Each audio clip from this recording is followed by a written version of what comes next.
आज हम करेंगे +1 फिजिकल एजुकेशन का लेसन नंबर 3 और लेसन नंबर 3 हमने स्टार्ट कर दिया था और उसमें हमने संक्रामक रोगों के बारे में पढ़ना शुरू किया था। संक्रामक रोगों की कालावधि पढ़ा था। उद्भवन काल है, आक्रमण काल है, सिन काल है, रोग लाभ अवधि है, वो चीज़ें हमने कर ली थी। आज हम करेंगे संक्रामक रोगों के फैलने के कारण। संक्रामक रोगों के फैलने के कारण। संक्रामक रोग किन किन कारणों से फैल जाते हैं, ठीक है, ये आज हम जानेंगे। संक्रामक रोग किसे कहते हैं कि हम पढ़ चुके हैं। ऐसे रोग जो एक व्यक्ति से दूसरे व्यक्ति को लग जाते हैं, माध्यम चाहे कोई भी हो उनका, एक से दूसरे व्यक्ति को लगने वाले रोगों को संक्रामक रोग कहेंगे या कम्युनिकेबल डिजीज जिनको हम बोलेंगे इंग्लिश में, ठीक है। तो ये किस कारण से फैलते हैं, सबसे पहला जो कारण है वो जानेंगे हम। नंबर 1 है रोगी के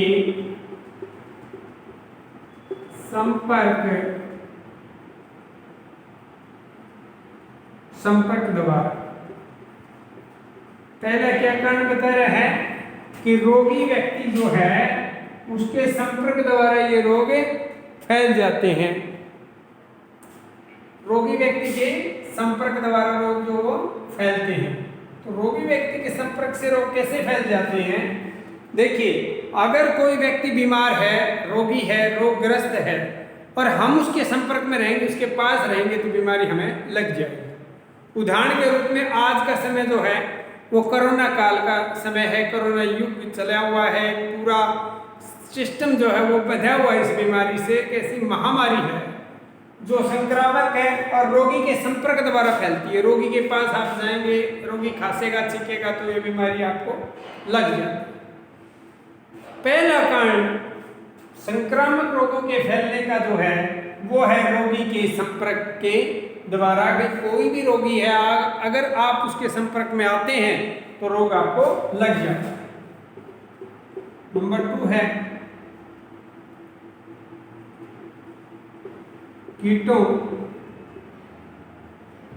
के द्वारा। कुछ कीट होते हैं जो रोग फैला देते हैं, जैसे मक्खियां हैं, मच्छर हैं, खटमल हैं, पीसू हैं। ये कीट हैं जो रोग फैलाने का काम करते हैं, एक व्यक्ति से दूसरे व्यक्ति को रोग फैला देते हैं। मलेरिया जो है वो मच्छर के काटने से फैलता है, तो मच्छर एक कीट ही तो है, ठीक है। चेचक जो है वो कीट के द्वारा फैलता है। पिस्सू होते हैं छोटे छोटे चूहे के शरीर में और वो हमारे शरीर में पहुंचा देते हैं रोग को। तो कीटों के द्वारा जो रोग फैलते हैं उन रोगों को भी हम संक्रामक रोगों के फैलने का एक कारण मानते हैं। नंबर 3 है रोग वाहकों द्वारा। वाहक का क्या मतलब होता है? वाहक का मतलब होता है ले जाने वाला। जो रोग को ले जाने वाले द्वारा। अब रोग को ले जाने वाला कौन है, ये समझने वाली बात है कि भाई रोग को कौन लेके जाएगा। रोग को वो व्यक्ति लेके जाएगा जिसका इम्यूनिटी पावर बहुत ही ज़्यादा पावरफुल है। कोई व्यक्ति है, उसका इम्यूनिटी पावर, ताकत ज़्यादा है इम्यूनिटी की उसकी, तो उसके शरीर में रोगाणु चले जाएंगे रोग के, और रोगाणु उसके शरीर में रहेंगे विद्यमान, लेकिन वो बीमार नहीं होगा और हमें बिल्कुल स्वस्थ दिखेगा। लेकिन स्वस्थ होते हुए भी वो व्यक्ति रोगाणु लिए हुए है, उन रोगाणुओं को लिए हुए है और घूम रहा है दाएं बाएं, कहीं भी जा रहा है, रोग वाहक बना हुआ है।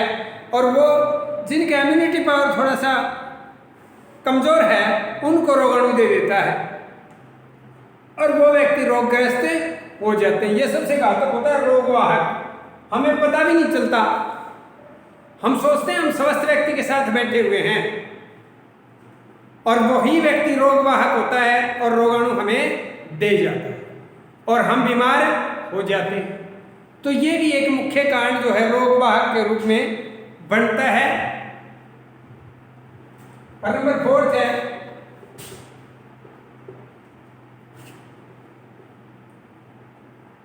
गंदे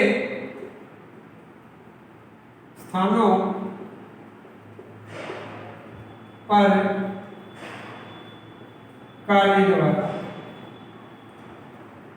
जहां हम कार्य करते हैं अगर वो स्थान गंदे हैं, दूषित हैं, उनमें गंदगियां हैं, कूड़े करकट के ढेर हैं, विभिन्न प्रकार के मक्खी और मच्छर पनपते हैं, ऐसी जगह पर अगर हम गंदे स्थान पर कार्य कर रहे हैं, अपना कोई भी कार्य क्षेत्र है वो गंदगी वाला है, या उस जगह पर उस स्थान पर गंदगी फैली हुई है तो भी रोग हमें लग जाते हैं, क्योंकि गंदगी के ऊपर जो है बहुत सारे रोगाणु विषाणु पनपते हैं और मक्खी मच्छर जो भी हैं वो उन रोगाणुओं को हमारे पास पहुंचा देते हैं और हम रोगग्रस्त हो सकते हैं। तो ये है आपका 4th पॉइंट हो गई है। अगला पॉइंट देखिए 5th जो है वो क्या है।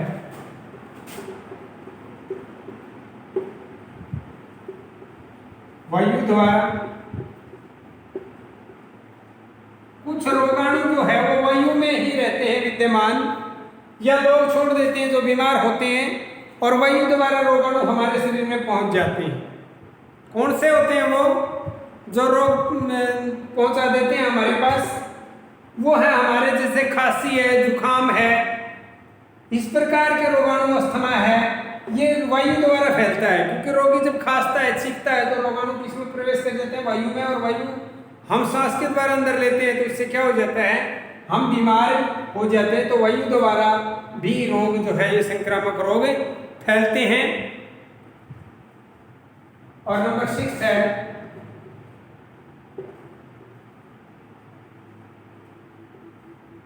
धुएं व धूल मिट्टी द्वारा। भाई जहां पर धुआं रहेगा, धूल मिट्टी रहेगी, वहां भी विभिन्न प्रकार के रोगाणु प्रवेश कर जाते हैं शरीर में। क्योंकि धुएं और धूल मिट्टी के द्वारा जो है ना रोगाणु हमारे शरीर में पहुंचते हैं, हमारे फेफड़ों को डैमेज कर देते हैं और इस प्रकार से हमें बीमारियां लग जाती है। तो धूल में नहीं रहना है, अस्थमा है, दमा है, टीबी है, ये धूल और धूल मिट्टी में रहने से लग जाते हैं रोग। इसी प्रकार के रोग हैं जो धूल और धूल मिट्टी में रहने से लगते हैं। तो ये था हमारा एक अगला ऐसा कारण जो फैलने का कारण बनता है संक्रामक रोगों का। धुएं और धूल द्वारा जो है वो रोग फैलते हैं। अगला है हमारा वो है और दूषित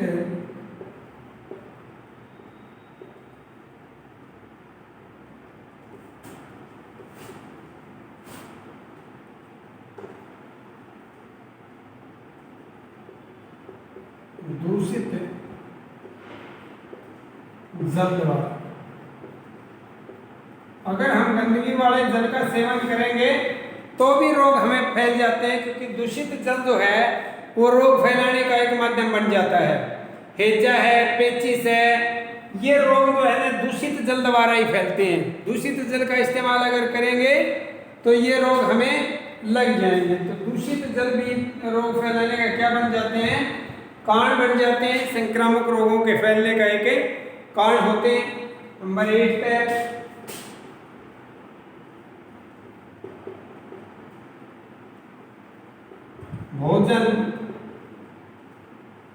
भोजन द्वारा।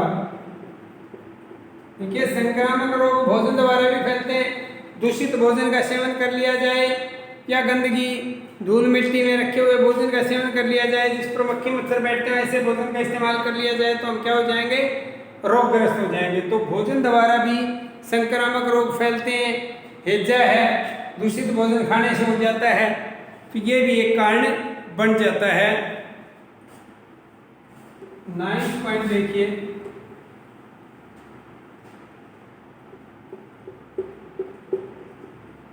वस्त्रों द्वारा। जब हम किसी रोगी व्यक्ति के वस्त्रों का इस्तेमाल करते हैं या खुद मैले कुचैले वस्त्र इस्तेमाल करते हैं, पहनते हैं, तो खाज है, खुजली है, दाद है, ये सब चीज़ें, सब प्रकार के रोग जो है हमें घेर लेते हैं और हम रोग का शिकार हो जाते हैं। तो दूषित वस्त्र जो है, वस्त्रों द्वारा भी संक्रामक रोग फैलते हैं और ये किसी रोगी के वस्त्र पहनने से भी हो सकते हैं। और हम स्वयं अगर मैले कुचैले वस्त्र पहने रहेंगे, मैल गंदगी वाले वस्त्र पहनेंगे, तो खाज, खुजली, दाद हमें स्वतः ही लग जाएंगे। तो ये भी एक कारण होता है। नंबर 10 है आस पड़ोस के द्वारा। आस पड़ोस के द्वारा जहां हम रहते हैं ना, चाहे हमारा घर है, चाहे हमारा स्कूल है, चाहे हमारा खेल ग्राउंड है, उसके आसपास आस पड़ोस का वातावरण अगर दूषित है तो भी रोगाणु हमें लग जाते हैं, हम रोगग्रस्त हो जाते हैं। तो आस पड़ोस के द्वारा भी ये रोग हमें घेरते हैं। और नंबर 11 है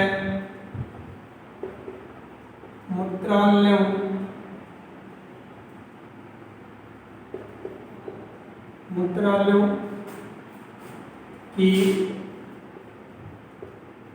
गंदगी द्वारा। भाई हमारे शौचालय जो हैं, टॉयलेट्स हैं, उनमें अगर गंदगियां फैली रहेंगी तो भी हमें रोग लगने का अंदेशा पूर्ण रूप से होता है। तो मूत्रालयों की गंदगी द्वारा भी हमारे जो रोग हैं वो हमें लग जाते हैं। इसके अलावा है सभाओं द्वारा। सभाओं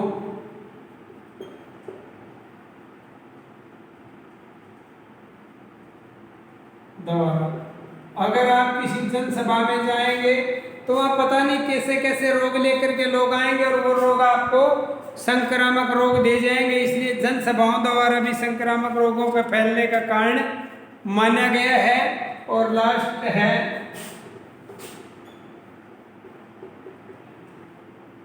पालतू जानवरों